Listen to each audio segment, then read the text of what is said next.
Assalamualaikum warahmatullahi wabarakatuh. Akkam jirtu hordoftoota YouTube channel Sikko App. Egaa guyyaa har'aa odeeffannoo teekinooloojii baay'ee ajaa'ibaa fi isin fayyadu tokko isin qabadhee dhufee jechuudha. Egaa viidiyoo guyyaa har'aa keessatti bilbila keenya yeroo lafa keenyu yookiin tarii lafa keenya yookiin chaarjerii irra keenya ta'a yeroo dhiisneetiin irraa siiqne jenne namni bilbila keenya yookaan waa ilaaluudhaaf yookiin nu jalaa fuudhuudhaaf yookiin hattuun tuquu danda'a jechuudha. Egaa bilbila keenya kana yoo bakka nuti keenya namni tuqe yookiin chaarjii irraa buqqise sagalee akkaan jechuun sagalee baasuudhaan akkamitti akka nu waamu yookiin sagalee cufamuu hin dandeenye baasee bakka nuti jirru bakka bilbilli sun jiru akka gamas akka bilbila naannoo bakka bilbilli keenya jiru dhaqnee bilbila keenya argachuu akka dandeenyu isin agarsiisuudha. Yookiin tarii appilikeeshinii kana chaarjera mana keessattis ta'uu danda'a. Chaarjera irra keessanii yookiin alattis namni isin jalaa tuqnaan sagalee isin baasa jechuudha. Sagaleen kunis sagalee cufamuu miti yookiin sagalee namni biroo cufuu danda'u kan isin qofti cufuu dandeessan baasa jechuudha. Egaa haalli itti fayyadama isaa yoon isin agarsiise seeraan isiniif gala. Egaa hanga xumuraatti afaan toora isin jedha. Egaa jalqaba appilikeeshinii tokko buusnee jechuudha. Appilikeeshinii kana isa akka argattan gama xumuraarra isin hima. Isin hanga xumuraan afaan toora isin jedha. Egaa jalqaba appilikeeshinii isa kana fakkaate jechuudha. Appilikeeshinii isa kana bakka argattanii gama boodarra waan isin himuuf isin hanga xumuraa seeraan na hordofaa isin jedha. Egaa jalqaba appilikeeshinii kana akkuma install gootaniin keessa seentan jechuudha. Egaa akkuma yoo keessa seentan jalqaba akkana isin fida taap to begin kan jedhu kan lammaffaa kana tuqxan jechuudha. Ergasii kan lammaffaa kana akkuma tuqxaniin waan akkana isin fide jechuudha. Egaa jalqaba waan appilikeeshinii baay'ee salphaadha baay'ee nama dhibu. Egaa akkuma keessa seentaniin faayidaa isaa isin himuudhaaf isin amma asii mallattoo batanii startii qaba. Isin start gochuudhaan duratti garuu siitingiiwwan sirreessinutu jira. Jalqaba siiting kan jedhu keessa dhufneetiin isa lamaan kana ibsuu akka hin dogongorre isin jedha. Maalidha faayidaa isaan jettan kan jalqabaa kun piiniidha jechuudha. Piinii yeroo bilbila keenya lafa keenye namni nu jalaa tuqee sagalee baasu san namni biroo akka hin cufne piinii kana galchan malee akka hin cufne goone jechuudha. Mi'aan amma 1 2 3 6 godhe kun piinii kootee jechuudha. Piinii kana gisteen lammaffaa immoo chaarjer disconnect alarm kan jedhu kana ibsitan jechuudha. Yeroo bilbila keessan chaarjer irraa isin jalaa buqqisan akka sagalee baasu isa godhu jechuudha. Egaa isas ibsitanii customizationii keessan sagaleewwan jijjiiruu hin dandeessan jechuudha. Vibration ibsuu hin dandeessanii waan feetan gochuu hin dandeessan jechuudha. Mi'aan amma siinigii lamaan kana qofa sirreessaa. Egaa akkuma argitan piinii reefu sun as biraanii. Egaa wanta kana akkuma sirreessitaniin piinii akka hin dogongorre piinii itti gochuu akka hin daganne piinii waan baay'ee murteessaadha jechuun piinii kana malee namni fedhayyuu isin argaa cufuu waan danda'uuf wanti murteessaan piinii kana ergasii akkuma siitingii piinii fi alaarmii chaarjarii sirreessanii booda bilbila keessan lafa keessanii deemtan jechuudha. Mi'aan amma bilbila kana erga bilbila kana lamaan sirreessitanii start kan jedhu kana tuqxanii dhiistan jechuudha. Amma bilbilli kun eegamuu yookiin namni biroo yoo tuqe sagalee baasuudhaaf qophii irra jira jechuudha. Bilbila keessan dhiistanii deemtanii mi'aan amma bilbila kana ufumaa koon kaa'ee garuu isin agarsiisuudhaaf tuqeen isin agarsiisu. Mi'aan bilbila kana yoo waan tuquudhaaf yaale akkuma argitan sagalee baasuu jalqabee jira jechuudha. Sagalee baay'ee nama jeequudha. Bilbila kana yoo hir'ises yoos dabales sagalee kana homaa gochuu hin danda'u jechuudha. Egaa haala kanaan sagalee baasa jechuudha. Homaa wanta akka gochuu hin danda'u garuu ergasii isin erga sagalee kanaa baasee isa stop jedhu kana yoon tuqe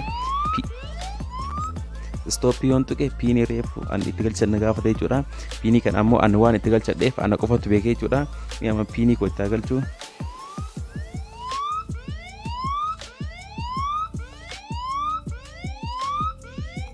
akkuma argitan piinii koo itti galcheen cufuu danda'e jechuudha.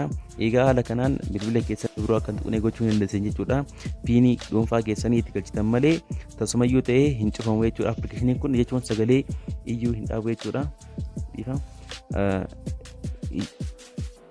Iyyuu hin dhaabu jechuudha.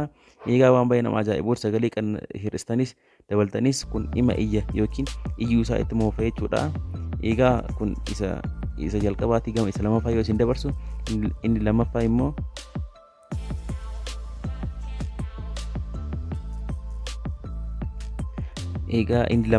yeroo bilbila keenya chaarjera kaa'annuudha. Mi'aan amma bilbila kana chaarjera kaa'een fakkeenyaaf si'a tokko isin agarsiisa jechuudha. Chaarjera kaa'een yeroo chaarjerraa buqqa'u akkamitti sagalee akkamii akka baasu isin agarsiisa jechuudha. Egaa ammas afaan toora isin Egaa akkuma argitan bilbila koo amma chaarjirra kaa'een jira jechuudha. Egaa akkasitti bilbila koo chaarjirra jira, chaarjii fudhachuuf jira jechuudha. Egaa bilbila kana chaarjirra kaa'een yoon deeme yookiin bilbila kana chaarjirra kaa'een yoon biraa socho'e namni biroo bilbila kana fuudhuudhaaf yoo yaale jechuun bilbila kana tuquudhaaf yoo yaale sagalee akkamii akka baasu isinitti agarsiisa jechuudha. Egaa ammas nafaan ofirraa isin jedha. Egaa amma bilbila kana kan reefu kan tuqaniidha, kan amma ammoo yoo chaarjirra baasan sagalee akkamii akka baasu isinitti agarsiisa. Egaa isin bilbila keessan chaarjirra keessaniitiin start gootaniitiin dhiistan jechuudha. Akka hin gorre bilbila keessan chaarjirra keessanii start gootanii biraa deemtan jechuudha. Egaa kun hojii jalqabee jira yookiin yoo namni tuqe iyyuudhaaf qophaa'ee jira jechuudha.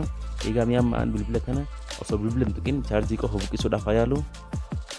Egaa amma akkuma argitan yoo nan chaarjii irraa buqqise haala kanaan sagalee baasa jechuudha. Sagalee kun akkuma reefu san hin cal'isu yookiin sagalee osoo hir'isees hin hir'atu jechuudha. Akkuma argitan waan akka sagaleen hin hir'atus hin dabalamus jechuudha.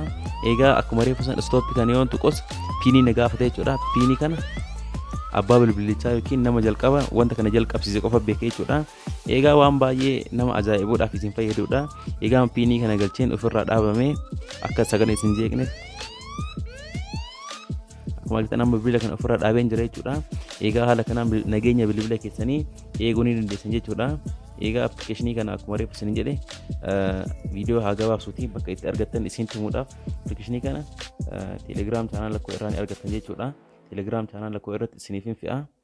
Egaa telegiraam chaanaala koo isa kana duras barumsa kana dura irratti isiniif himee jira. Namni jooyin hin goone egaa namni kana dura telegiraam chaanaala koo jooyin hin goone telegiraam irra seentaniitiin kan amma ani isitti barreessu kana yookiin yuuzarneemii kanaan sarchi gootanii argachuu ni dandeessan jechuudha. Egaa telegiraam irra seentaniitiin sikkoo afurtanii itti barreessitan jechuudha.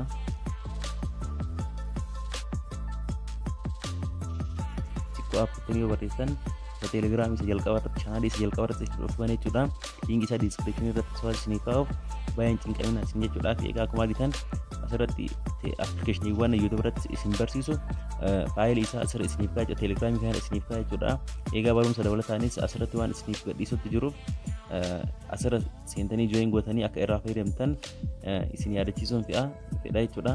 Egaa wanta kana irra isin dabareessoo jiraate seentanii asirraa ilaaluu ni dandeessan jechuudha. Egaa appilikeeshinii kanas appilikeeshinii baay'ee saayizii isaa xiqqaadha. Akkuma viidiyoo kana amma viidiyoo waan hojjedhaa jiruuf akkuma viidiyoo kana hojjedheen achirratti isiniif jechuudha. Egaa kabajamtoota daawwattoota YouTube chaanaal Sikkoo App viidiyoon keenya guyyaadhaa isa kana ture. Hanga viidiyoo itti aanu walitti deebinutti nagaatti naaf tura isiniin jedha. Baay'ee baay'ee.